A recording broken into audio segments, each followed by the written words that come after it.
For Armenians and other Eastern Christians, however, the reality of Golgotha is only partly, maybe even tangentially, related to the facts of its location. Instead, it's almost as though the reality of Golgotha in this tradition does not have to do with just the death of Jesus per se, but more with the role of Jesus as the second Adam.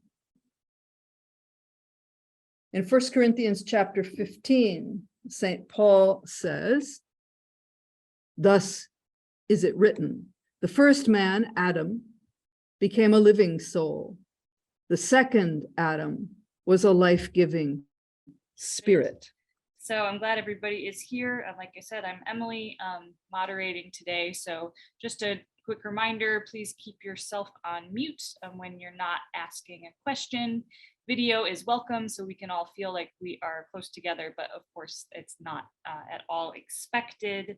We will have a presentation and then questions at the end. I'll walk you through how those questions can go because you can ask them out loud or through the chat. But we will get there in a couple of minutes. So if we're ready to get started, I will start by asking our presenter to do the opening prayer, and then I'll do a bio, and then we'll dive right in. So Dr. Ervine, if you are ready to do the opening prayer. You who care for all creatures, with the sign of your cross, guard my soul and body from the deceptions of sin, from the testing of evil spirits, from unjust people, and from all dangers, physical and spiritual. Have mercy upon your creatures and on me, a manifold sinner. Chanamoch ararazots, bahya nishanav chachikos, hokievs marminim, ibadranats merats, iportschans tivats, yevimartotzan iravats, yev hamanain vedankits, hokvo yev marmo, yev ormia koararazots, yev ins pasmameris. Thank you, Dr. Ervine. We are looking forward to your presentation. Little intro before we get started. So for those of you that are newer to this community, Dr. Ervine teaches at St. Narcissus Armenian Seminary in Armonk, New York. She received her doctorate from Columbia University. And at the seminary, she's privileged to share with her students some of what she learned during the 20+ years that she spent in the holy city of Jerusalem. As a student of Archbishop Nodar Bulgarian, curator of manuscripts, and Bishop Yudah Kapikian, overseer of the holy places for the Armenian Patriarchate. And in addition to the history of Armenians in the Holy Lands, her interests focus on the spiritual and intellectual heritage of the medieval Armenian fathers and its value for the Armenians of today. We are happy to have Dr. Ervine with us today, and I will pass the mic over to her. Okay, then. You don't have to answer this question out loud, but I need to ask it anyway. Are any of you old enough, other than me, to remember this really early 1950s game show on TV?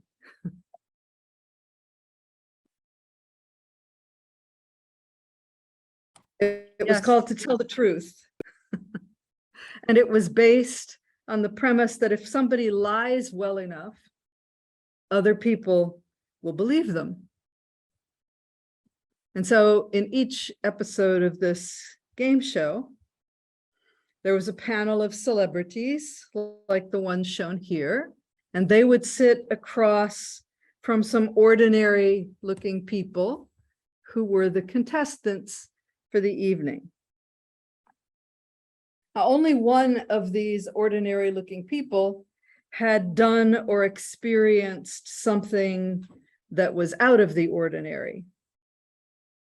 The others had not had that experience or done whatever it was, but it was the job of each contestant to make the panelists believe that he or she was the person who truly had had the experience. So each panelist would tell the story of this thing that they had been involved in, and then the panelists were allowed to ask each ordinary looking contestant some questions about the experience and what it had been like for them, trying to figure out which one of them was telling the truth and which ones were not. So the question could be like, well, what did it actually feel like when the octopus first wrapped itself around your face? Or how did you get started as a sidewalk chalk artist? Or tell us about how the idea for the squatty potty came to you. Or these are just episodes I remember. Or as a baker of breads with bugs in them, what was your favorite creation? Or what inspired you to become a wheelchair motocross champion? There was an endless variety of these weird things that people had to convince the panelists that they had indeed done or been involved in. And then at the end of the question period, each panelist had to commit themselves, make his or her best guess as to which contestant was telling the truth, which one of them had really had this experience or done this unusual thing. And then when all the panelists had made their guesses, and of course the audience is agreeing or disagreeing in the background, when all the panelists had made their guesses, the host would say, would the real whatever it is please stand up? And then there would be a little bit of drama as the wrong person would start to stand, and then the right person eventually would stand up. And the panelists and the viewers at home would either be very, very exultant that they had guessed it right, or be upset that they had been completely fooled by someone with a plausible story. And the show ran for more than 1,700 episodes.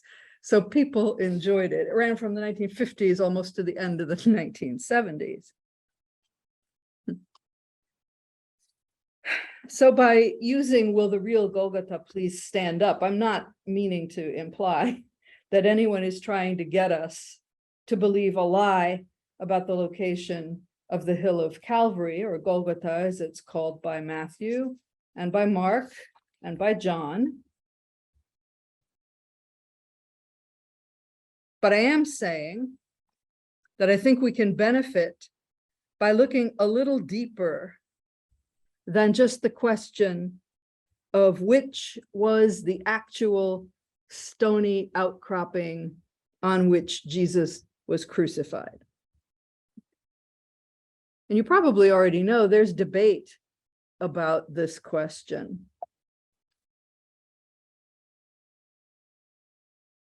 The time-honored and archaeologically supported and traditionally espoused location for the rocky hill of Golgotha is here inside the Holy Sepulchre Church compound.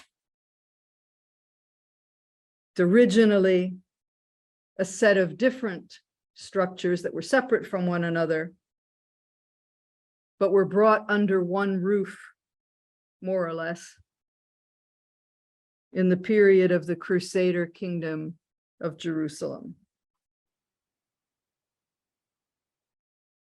And as you can see, there's different types of architecture, different types of stone, and yet we call this whole agglomeration of structures the Holy Sepulchre Church. And although the church takes its name from the elaborate structure at the western end of it that was built to protect the remains of the rock-cut tomb of Jesus, the Holy Sepulchre also encloses the nearby rocky outcropping of Calvary, which now has a set of chapels that have been very carefully built around the top of the rock, allowing people to worship there on what was originally a very small space, making room for people to worship there in groups. And this chapel or set of chapels could be accessed in two ways. Here you can see three of the altars that are up there. The Greek one closest to you, a Portuguese one in the middle, and the Roman Catholic altar towards the right.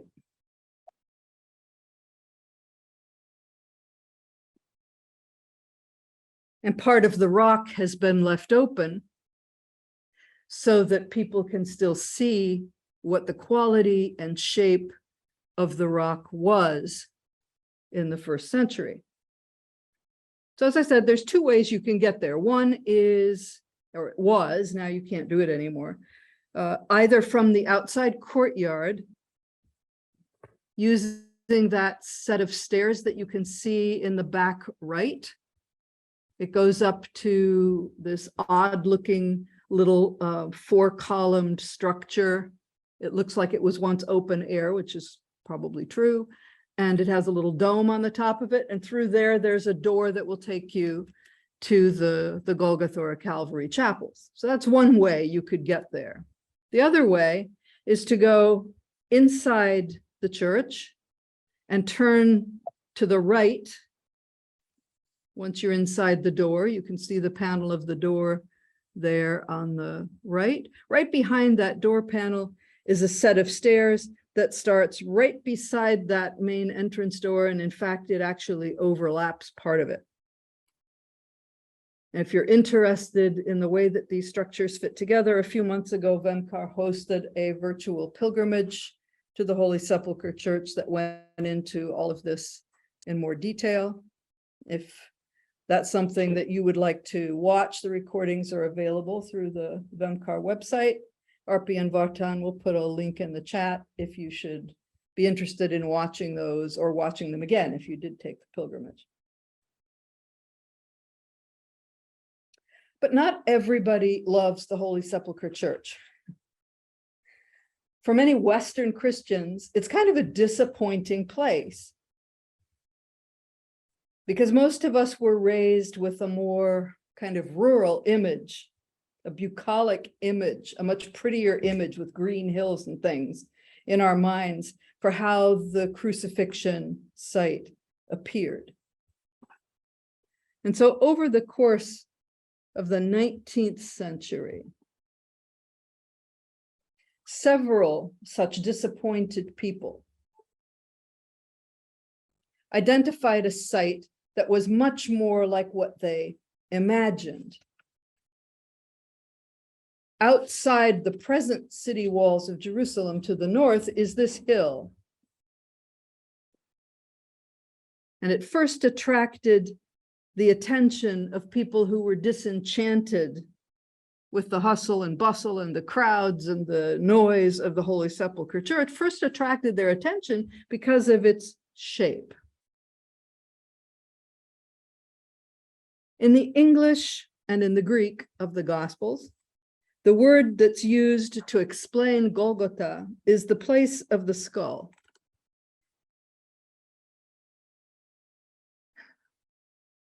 The choice of the word skull was made by the translators as one option of several that the Aramaic or the Hebrew would support. And so there are ambiguities in that Aramaic or Hebrew word that lies behind the word the skull that they were not aware of and that did not enter into their thinking. So this hill does look kind of skull-like. You can see the two eyes kind of in the middle.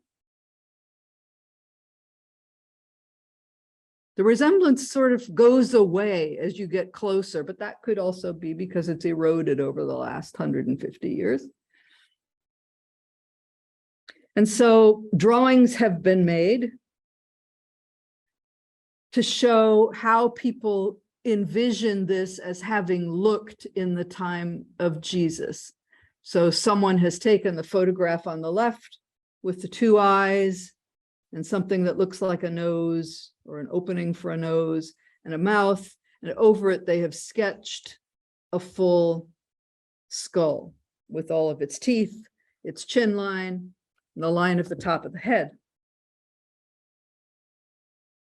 Never mind that this skull, if you look a little bit to the right, has a third eye, but okay. Also, you can, we're not going to worry about the very questionable, to my mind, it's questionable assumption that for 1900 years, no Christian in the Mediterranean world had understood the truth until Europeans came along to show it to them. But be that as it may, some distance behind that skull formation, there is a cemetery. It's very pleasant. It contains tombs from a variety of historical time periods. And it was one of those tombs that the Europeans identified as being most probably that of Jesus. And so in a garden, blessedly distant from the chaotic kind of piety that one sees in the Holy Sepulchre Church, this garden tomb has been the favored site of generations of Protestant Christians in particular, not only them, but primarily. And it really is beautiful. It's very conducive to meditation, prayer. If you want to sit there and in your imagination experience what the first women coming to the tomb early in the morning would have experienced, you can see it happening in front of you. You can imagine yourself as the apostles, Peter and John, running to see the place where the Lord lay, and so on and so forth.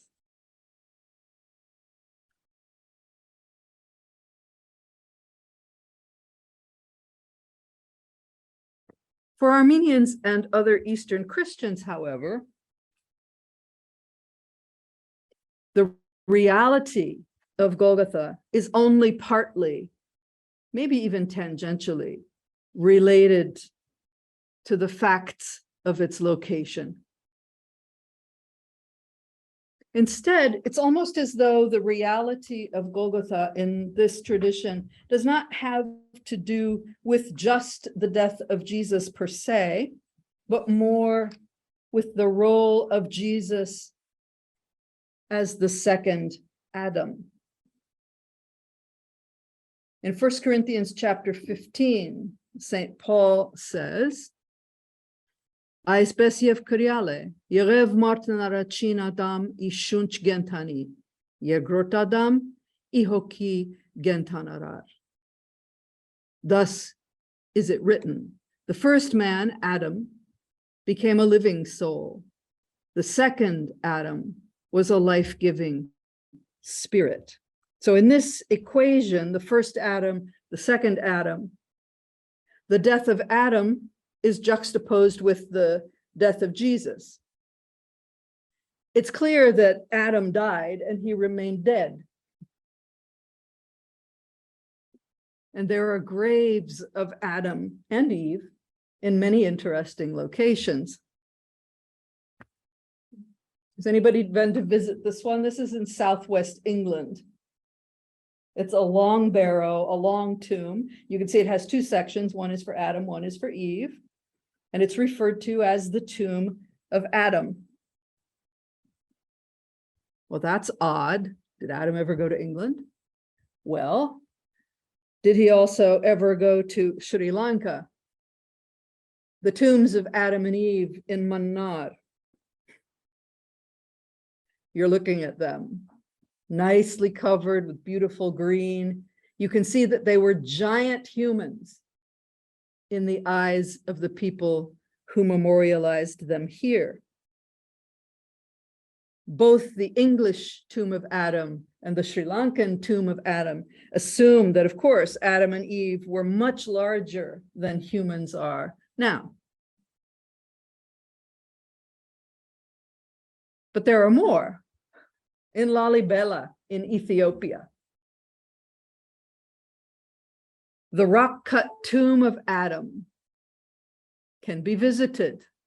You go up the little stairs and inside, and cut into the rock, you will find the form of a church surrounding the place where our first father was laid to rest.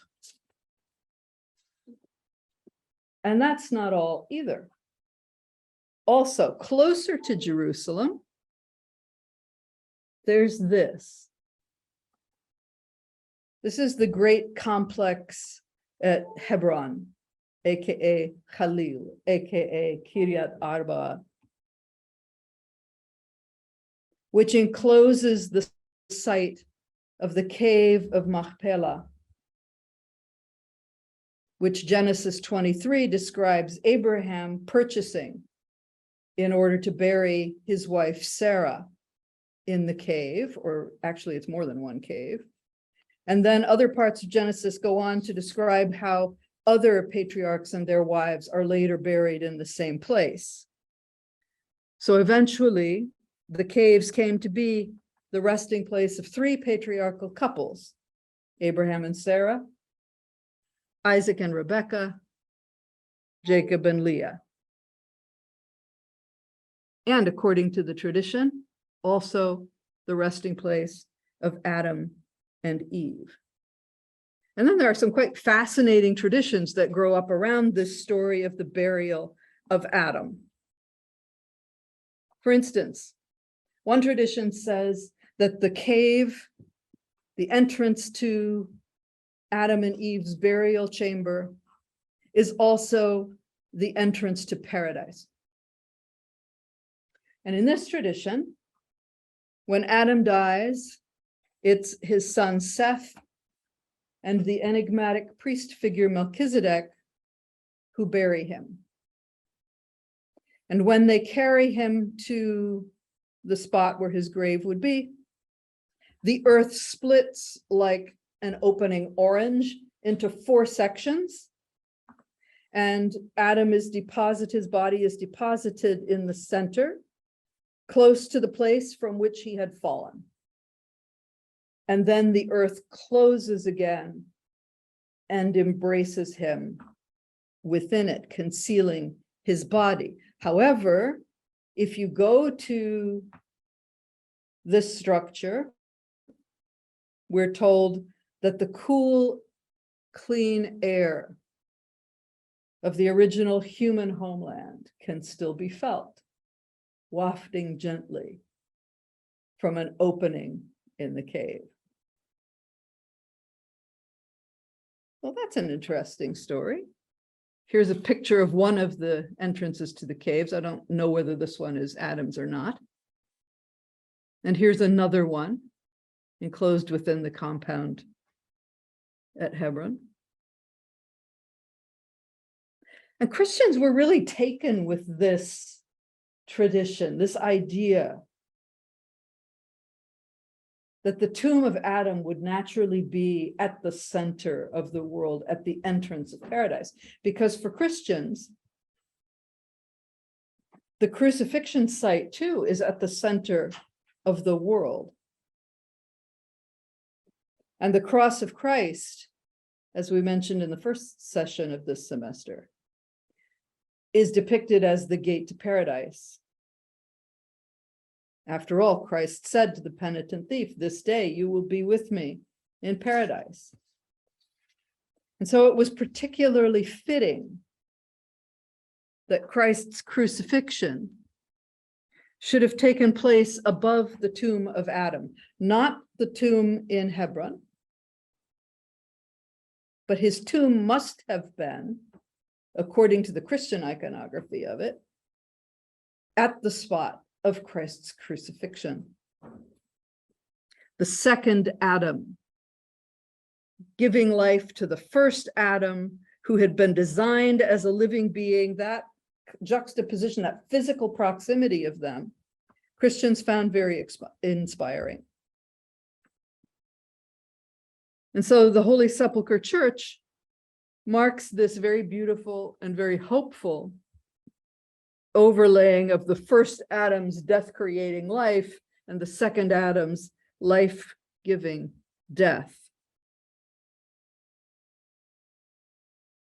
As we said before, just inside the door of the Holy Sepulchre Church, turn to the right, there's a staircase that takes you up to Golgotha.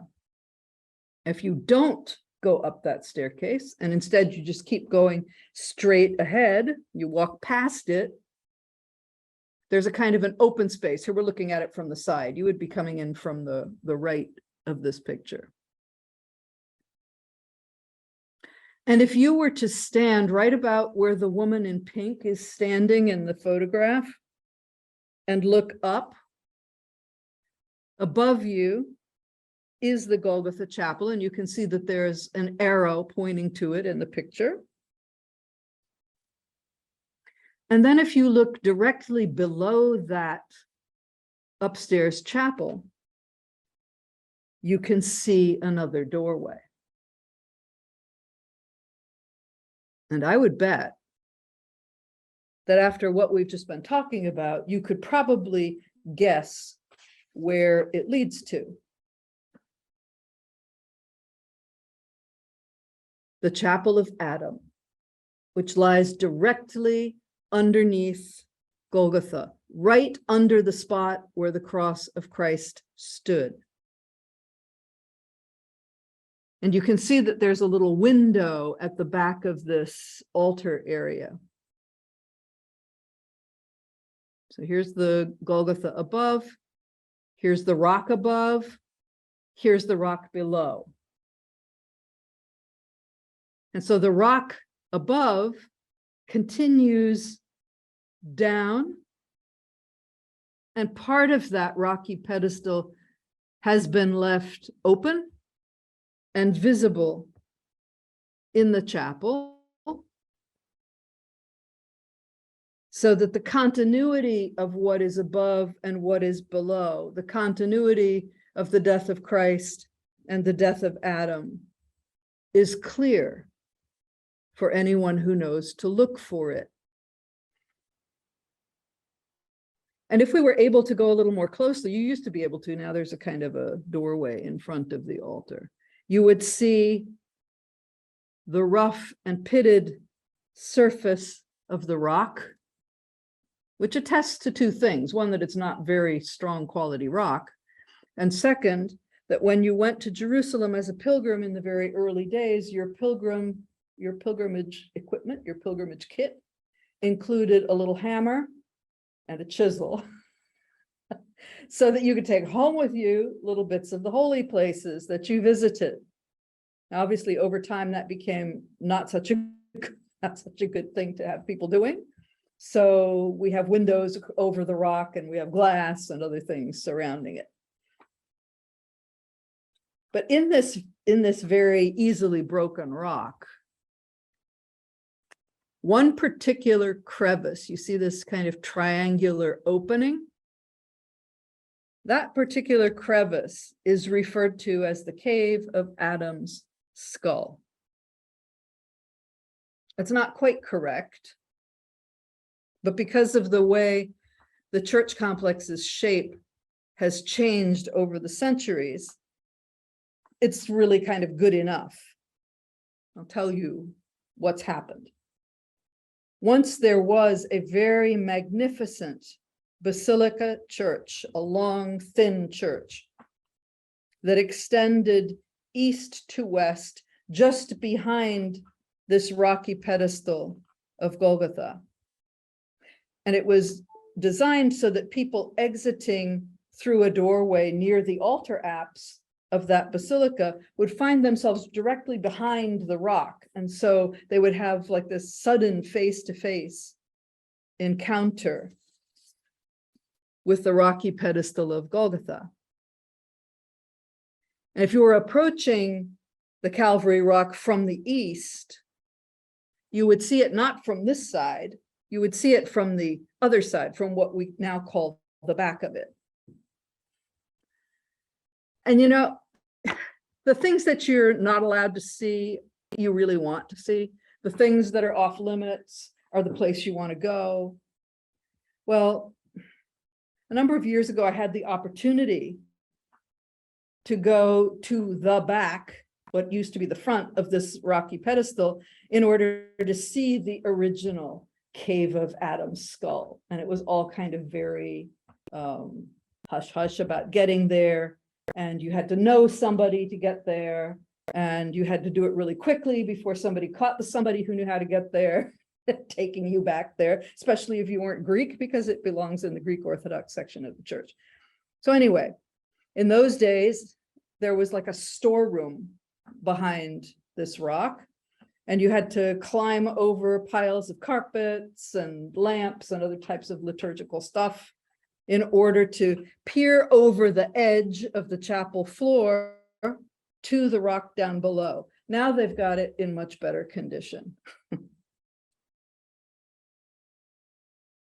You can go into this storage area. There's no junk on the floor anymore. And they've put this kind of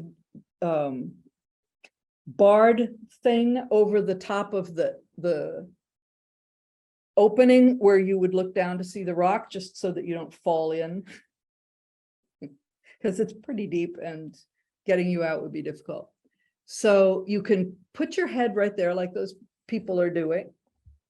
And what you'll see down below is this. It doesn't look like much, right?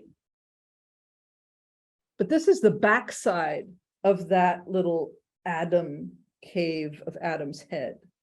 And if you look right about in the middle of the picture, you can see a little dip in the rock, a little kind of an opening in the middle. That's the top of the original cave. The cave isn't big. It's only like probably the size, a little bit bigger than your computer screen. And it goes back quite a ways. So maybe it actually does attach to the one that's on the other side. I don't know. So Armenians were always fascinated with this idea of the Adam skull being beneath Christ's cross.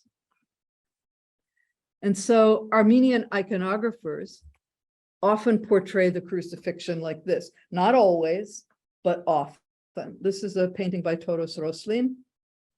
Unfortunately, it's a little dark, but if you look down below the cross, you see there's a triangle of rock, white rock, and nestled in the middle of the rock is a skull.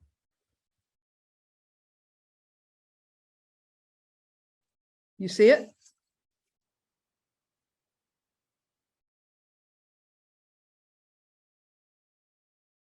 Here's another one. This is the Malatya Gospel from the 13th century, and it makes the cave and the head under the cross clearer. You can really see that there's this little hill, there's a little cave, and inside the cave is a skull. And Jesus's cross is standing directly above that spot.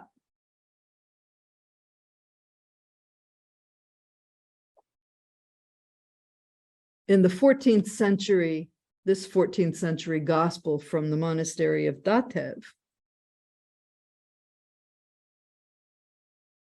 the head of Adam is really visible. It's like a brighter white amid the kind of reddish rock. And there it is, just nestled below the foot of the cross. And Mary and John can't see it, but they're looking down almost directly at it. It's there too, much bigger in this case, in this illumination from Nakhichevan, the beginning of the 14th century. And the artist here wants you to really notice that head. It's important to him. It's much bigger than it is in any of the other copies that we've seen. And if you look at that head, you can see that it sticks out of the frame of the illumination. Very often in illuminations, what sticks out of the frame is sticking out into our space. What's within the frame is the divine story. And so what sticks out into our space is the bottom of that skull. making you think that this painter wants us to identify with the skull. We are all children of Adam. We will all die. We will all be in this position. And then here's this later gospel, which keeps the head of Adam there, but makes it a little bit more subtle. And look at what happens right around that head. Can you see the details? You can see that the head of Adam under the foot of the cross is pink. And then around it are all these little green, blue things.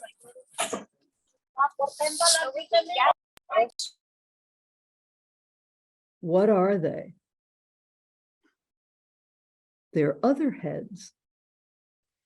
They're other people. All of the children of Adam who have since died, for this painter, are included with the head of Adam at the foot of the cross. And this iconography isn't only found in illuminations. Some of you have seen this before.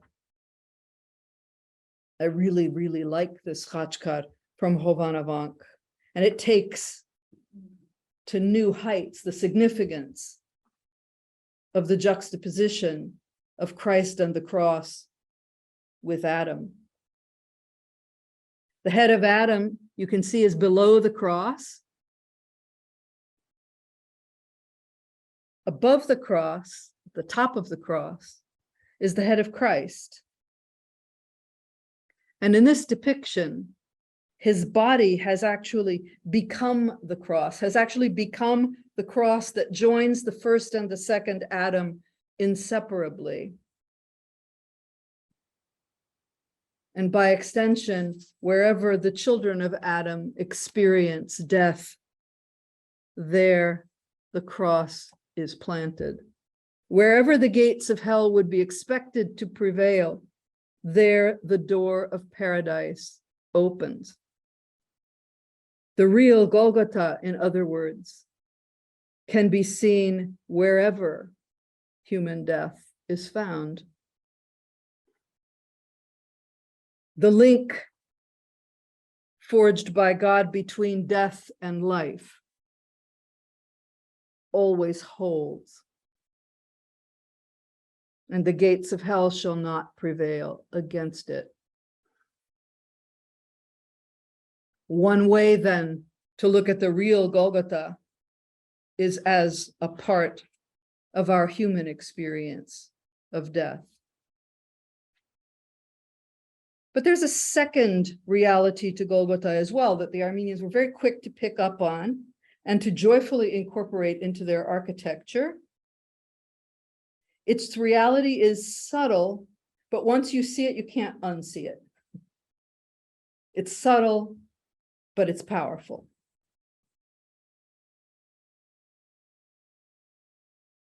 And this is part of its root.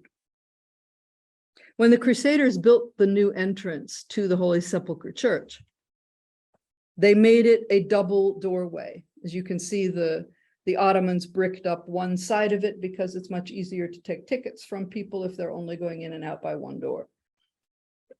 That was purely the reason why it happened.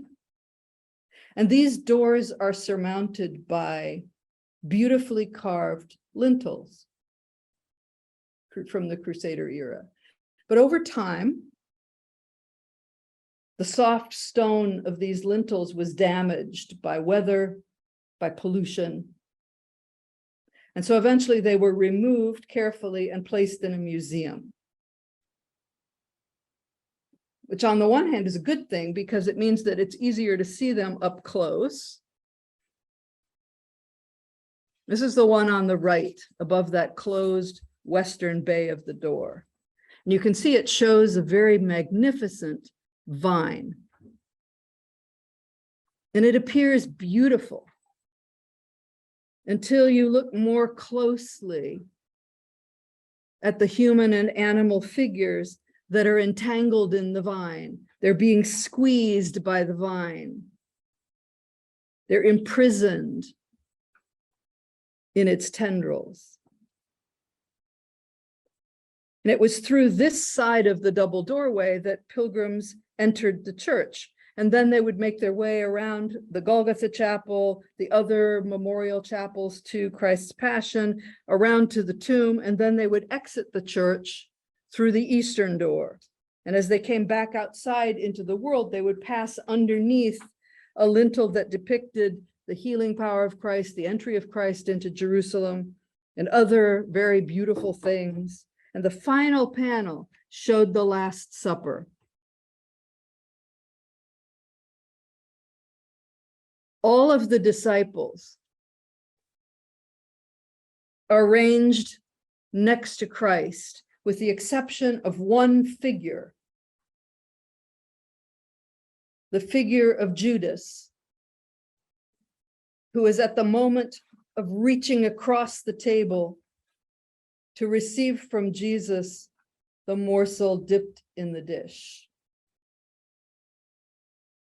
So you have two doors, two choices. One can remain ensnared in the vine of the world. One can remain caught in the damage that we all suffer and the damage that we all do. One can then enter the church and through an encounter with the crucified and risen Lord, seize the opportunity to sit with him at the table. Or one can choose to be on the opposite side and to reach across for the sign of his favor and then use it to betray him. Two doors, two ways of being, choices, and the crucified Christ as the deciding factor. So Armenians also subtly built these two doors, these choices, into their architecture. And of course, they added other layers of meaning to it as well, because that's what they do. So here at Sanahin, this double doorway of the kavit puts the person who is entering this space or leaving this space in the position of choosing on several levels. When you think about the crucifixion scene, there are three crosses. Yes, there's Christ in the center, so you have that window of light up above. But that, for this moment, is not the most important feature. The most important feature is the two doorways to the side, the two placements of the crosses to the side. You have the penitent thief on one side, the impenitent thief on the other. And so as you think of that scene, through which of these two doorways would you prefer to pass? If that's a little too much for you, you can also think of Mary and John, who were depicted at the crucifixion standing on either side of Christ. So when you leave this church space, with which one of them do you identify at this moment in your life?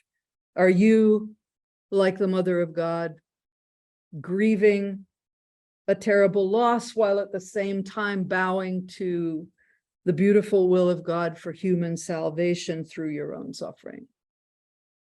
Or are you more like John, the beloved disciple, who at the moment of losing his Lord also acquires the responsibility of replacing him? As Jesus says to him, "Behold, she's your mother now." Church of St. Gaiane offers a similar pattern to people who are entering or leaving this memorial, to one who mentored the founding mother of the Armenian Church, Saint Hripsime, to her martyrdom.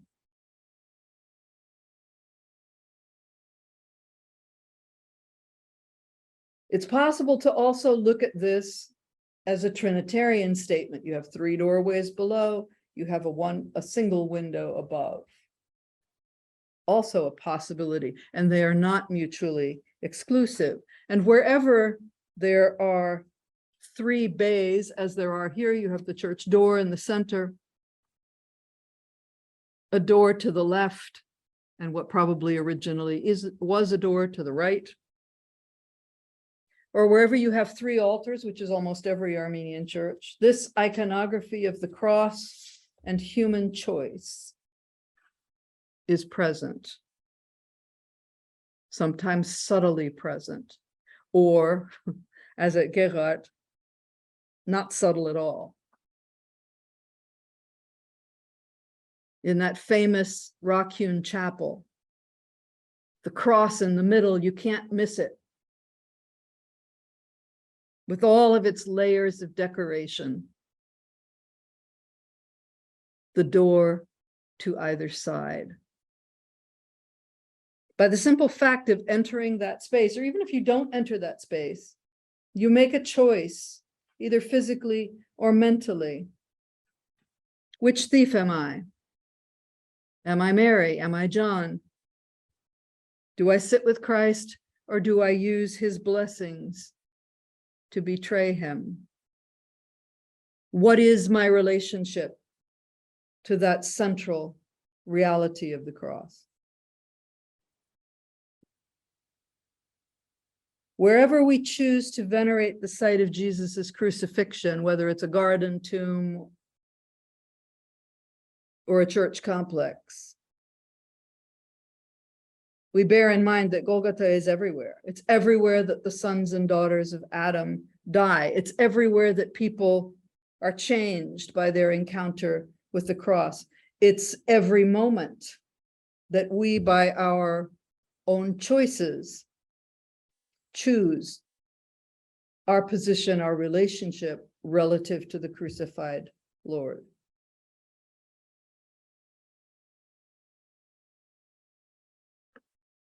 May we be conscious of our Golgothas so that we can say as deliberately as the Apostle Paul did,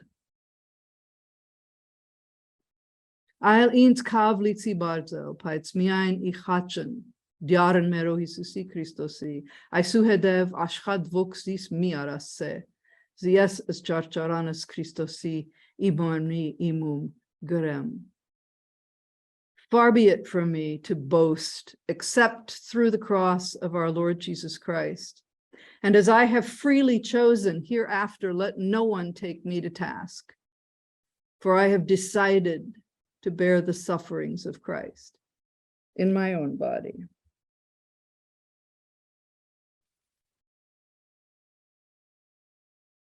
Golgotha is everywhere.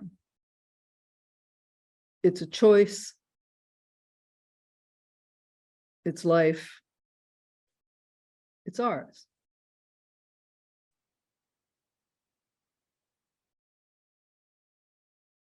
Son of God, true God, who descended from the bosom of the Father and took on a body from the Holy Virgin Mary for our salvation.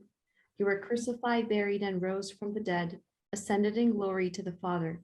I have sinned against heaven and before you. Remember me like the penitent thief when you come with your kingdom. Have mercy upon your creatures and on me, a manifold sinner.